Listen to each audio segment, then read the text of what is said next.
오늘은 이사야서 13장의 말씀을 중심으로 망하려면 지금 망해라 라고 하는 제목의 말씀을 전하고자 합니다. 먼저 이사야서가 기록될 당시에 유다의 상황이 뭐냐, 이런 거죠. 그래도 유다는 어쨌든 종교 중심의 나라였고 예루살렘은 신앙 중심의 도시였다라고 하는 거예요. 자, 그런데 아수르, 바벨론의 군대 앞에서 종교가 별로 힘을 쓰지 못하더라는 거예요. 이게 딱 유다의 상황이었거든요. 하나님을 예배하고 하나님 중심으로, 종교 중심으로 잘 살아왔는데 가만 보니까 이게 힘을 못 쓰는 것 같아 보이는 상황 가운데 있더라라고 하는 거예요. 그러니 자연스레 이들에게 뭐가 생기냐면 두려움이 생기더라는 것입니다. 그 두려움이 휩싸여 있을 때에 이사야를 통해서 주신 말씀이 이사야서라는 거예요. 자, 상황이 아주 같지는 않다 하더라도 오늘날과 되게 비슷하다고 생각이 듭니다. 왜 그러냐면 지금도 종교라는 것이 사실상 이 세속 앞에서 그렇게 힘을 쓰지 못해 보이더라라고 하는 것입니다. 핵무기를 쏘네 마네, 또 경제가 어떻네 저쩌네, 정치가 이러네 저러네 하는 이런 세속 사회 속에서 종교의 역할과 힘은 사실상 별로 찾지 못하는 시대가 되어버렸다라고 하는 것입니다. 자, 이런 시대 속에서 이사야 말씀을 통해 주시는 메시지가 있더라라고 하는 것입니다. 첫 번째 메시지가 뭐냐? 바벨론과의 구별이라는 거예요. 여러분 잘 보세요. 바벨론이나 유다나 따지고 보면 사는 모습은, 살아가는 삶의 모습은 비슷해 안 비슷해요? 비슷하잖아요. 경제 활동도 하죠. 교육 활동도 하지요. 정치도 있고 각자의 종교도 있고 군대도 있고 결혼하고 일하고 장사하고 다투고 싸우고 사랑하고 비슷비슷하게 살고 있다는 것입니다. 여러분, 그런데도 여러분 잘 보세요. 하나님은 분명히 이스라엘은 뭐라고 불러요? 이스라엘이라 부르죠. 사는 건 비슷해요. 근데 이스라엘은 이스라엘이라 부르고 바벨론은 뭐라 불러요? 바벨론이라 불러요. 이게 무슨 말입니까? 구별짓고 있다는 거예요. 하나님께서는요, 구별짓고 있다는 거예요. 다시 말해 바벨론은 바벨론이고 이스라엘은 이스라엘이다라고 하는 것입니다. 그러면 이 둘을 가리는 기준이 뭐냐라고 하는 거예요. 아까 말씀드린 대로 사는 모습은 어떻다고요? 비슷하다고요. 그럼에도 불구하고 구별짓는 기준이 뭐냐? 바로 그들이 중심을 보고 있다는 거예요. 겉으로 드러나는 삶의 모습은 비슷합니다. 근데 뭐는 달라요? 중심은 다르다는 거죠. 바벨론은 무슨 중심입니까? 세속 중심이죠. 그래서 세속주의라 그럽니다. 이스라엘은 아무리 타락하고 부족하고 너저분해도 무슨 중심이요? 하나님 중심, 말씀 중심, 예배 중심이라는 거예요. 그러니까 무슨 말입니까? 바벨론 되지 말라는 거예요.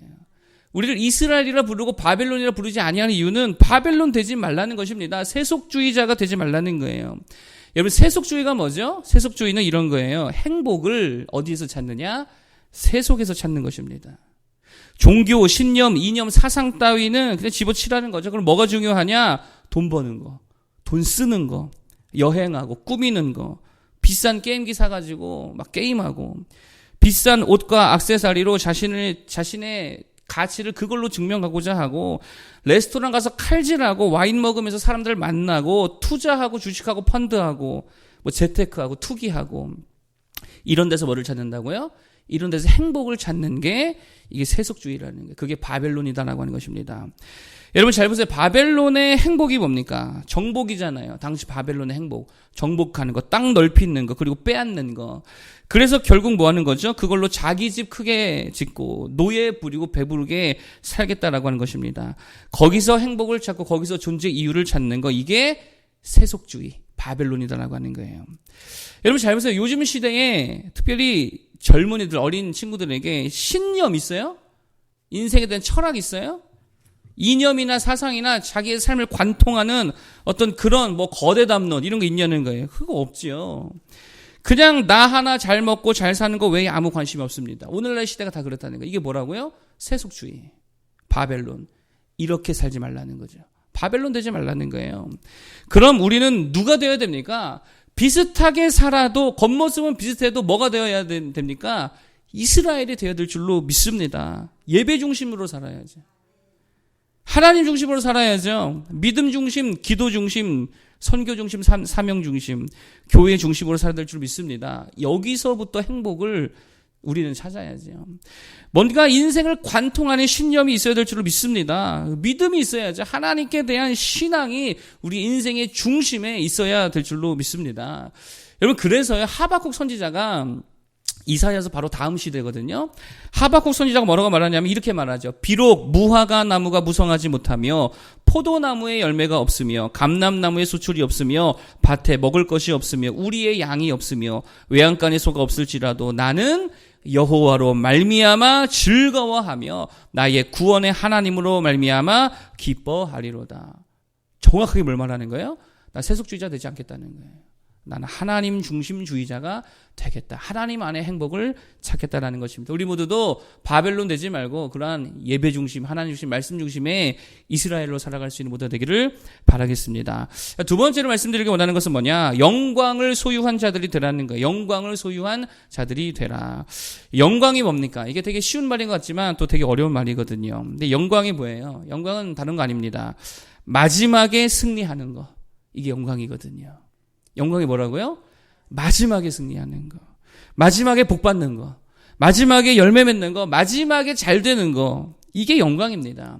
한 60년 잘 믿다가 마지막 10년 예수 안 믿고 죽으면 그 영광이에요? 아니죠. 하나님이 그 믿음을 인정해 주십니까?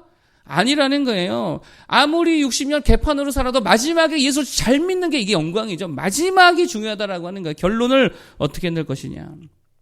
제가 어떤 영상을 봤는데요. 마라톤 42.195 마라톤을 이제 뛰는 영상인데 다 뛰었습니다. 그리고 한 몇십 미터 남고서는 이제 마지막 트랙을 뛰잖아요. 그러니까 이제 트랙을 뛰는데 마지막 결승선에 가기 전에 이 마지막 트랙을 뛰는 장면에서 계속 1등으로 뛰던 선수가요. 자기가 이제 우승을 확신하고 아직 도착 안 했는데 한 30m를 막 이러면서 막 사람들에게 막 인사하고 키스하고 막 난리가 난 거예요. 그런데 그때에 한참 뒤에 떨어졌던 2등이요. 마지막에 막 전력 질주로 달리는데 결승선을 결국 역전을 해가지고요. 간발의 차이로 2등의 선수가 우승을 하게 되었습니다. 그러면서 얼마나 기뻐하고 막 그러는지 영광이 누구한테 있어요? 마지막에 결승으로 1등으로 통과한 그 친구에게 있다라고 하는 거예요. 42.195 내내 1등으로 달렸다 하더라도 마지막에 1등한 사람이 그 영광 다 차지하고 있다는 거예요. 여러분 이사야서의 시점에서 현재의 영광은 누가 가지고 있습니까? 바벨론이 가지고 있죠. 현재의 영광은. 그런데 하나님의 말씀이 지금 뭐라는 거예요? 바벨론에게 주신 말씀이거든요. 너네 마지막에는 망할 거야. 지금 말씀하고 있다는 거. 자, 6절 7절 볼까요? 자, 6절 7절 한번 여러분들이 한번 읽어보겠습니다. 6절 7절 시작.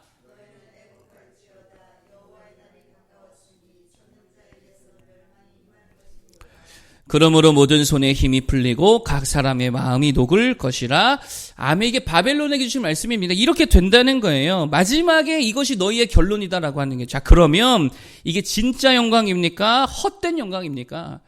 헛된 영광이죠. 지금 아무리 잘 되면 뭐합니까? 마지막에 하나님의 손에 망하면 이거 아무것도 아니라는 것입니다. 그러면 마지막에 영광을 차지할 자들이 누구냐? 세속주의자들이 아니라 하나님 중심주의자, 예배주의자, 복음주의자, 예수주의자, 말씀주의자들, 그들이 마지막 영광을 다 차지하게 될 줄로 믿습니다. 그러므로 지금 이사야가 이스라엘에게 하고자 하는 말이 뭡니까? 그런 바벨론 부러워하지 말라는 거죠. 그 바벨론 부러워하지 마.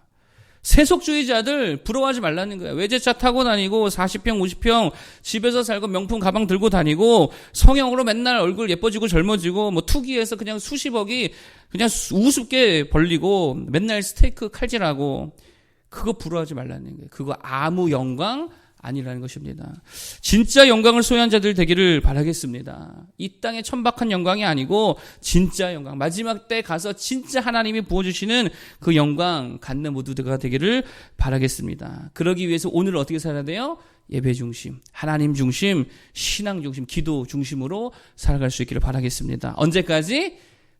마지막 그 순간까지 우리 그렇게 서야 될 줄로 믿습니다. 자, 마지막 세 번째 메시지, 비슷한 맥락인데 이런 거죠. 마지막 세 번째 메시지는요. 마지막 가서 애통하지 말고 차라리 오늘 애통하는 자가 되라는 거예요.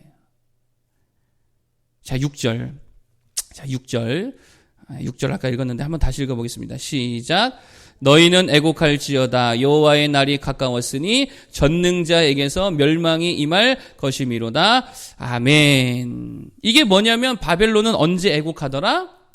마지막 때에 대한 예언이잖아요. 바벨론은 너네는 마지막에 가서 애통할 거다. 지금 이렇게 말하고 있는 거죠. 여호와의 날, 이게 마지막 날이잖아요.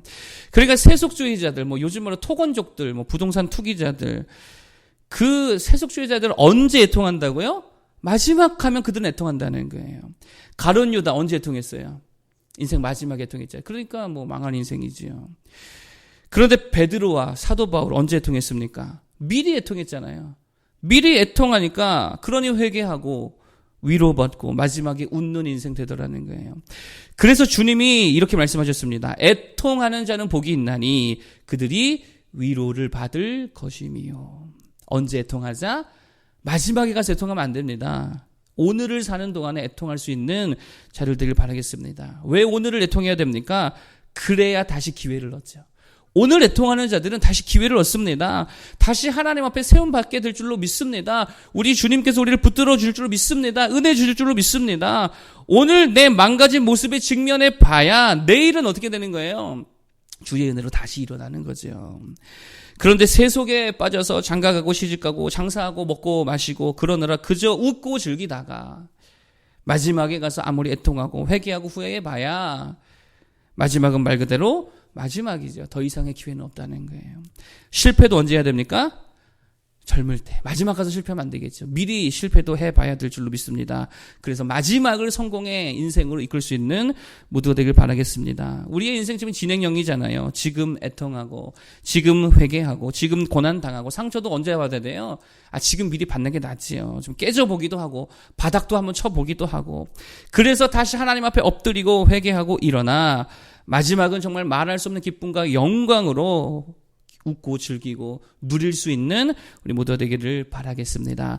자, 오늘 세 가지 메시지를 드렸어요. 첫 번째, 바벨론과 구별되라 그랬죠. 바벨론이 뭐냐? 세속주의라 그랬어요. 세속주의자. 이 땅에서 행복 찾지 말고 하나님 중심주의자 되기를 바라겠습니다. 두 번째, 영광을 소유한 자들이 되라. 영광이 뭐예요? 마지막에 웃는 거.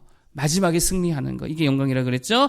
천박한 영광, 헛된 영광 붙들지 말고 진짜 영광 붙들며 끝까지 믿음 승리할 수 있기를 바라겠습니다. 세 번째, 마지막에 가서 애통하는 자가 되지 말고 지금 하나님 앞에 애통하는 자가 되어서 다시 기회 얻어 일어나 위로받고 능력받고 정말 끝까지 충성할 수 있는 모두 되기를 바라겠습니다. 기도하겠습니다.